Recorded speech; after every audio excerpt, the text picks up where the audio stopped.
ప్రజల నుంచి వచ్చిన తిరుగుబాటు మాత్రమే.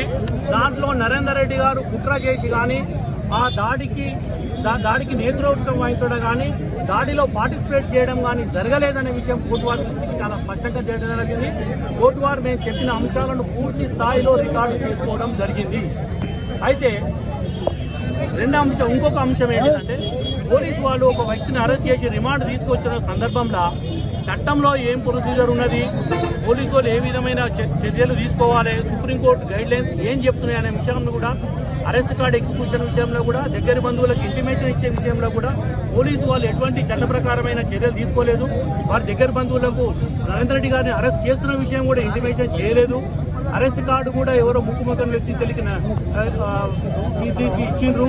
మరి ఎటువంటి చట్ట ప్రకారం ప్రొవైడ్ చేసిన కాగితాలు నరేందర్ రెడ్డి గారిని ఏ కారణం చేత అరెస్ట్ చేస్తున్నారు, ఎందుకు అరెస్ట్ చేస్తున్నారు అనే విషయాలు కూడా నరేందర్ రెడ్డి గారికి తెలుపలేదు. కేసుకు సంబంధించిన ఎటువంటి పేపర్లు కూడా ఇవ్వలేదు.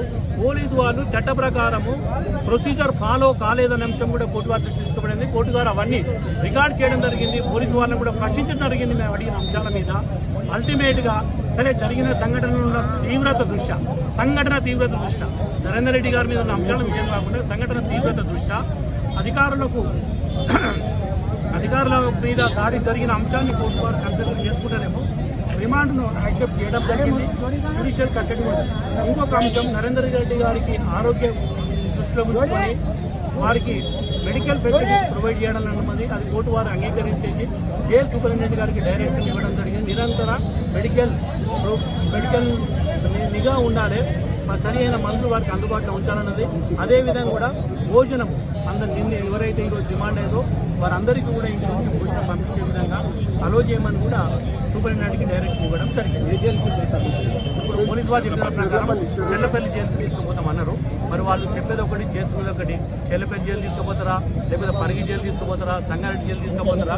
పోలీసు వారు మాకు బయటకు వచ్చినాక మీరు ఏ జైలు తీసుకుపోతారు, ఎందుకంటే మేము మందులో తీసుకుపోయేది ఉంటుంది, భోజనం తండ్రిలో తీసుకుపోతుంది, కోర్టు వారు ఆర్డర్ తీసుకోవాల్సి ఉంటుంది అంటే చెల్లపల్లి తీసుకుపోతామని చెప్పింది. కాబట్టి చెల్లపల్లినే మనం అనుకుంటాం.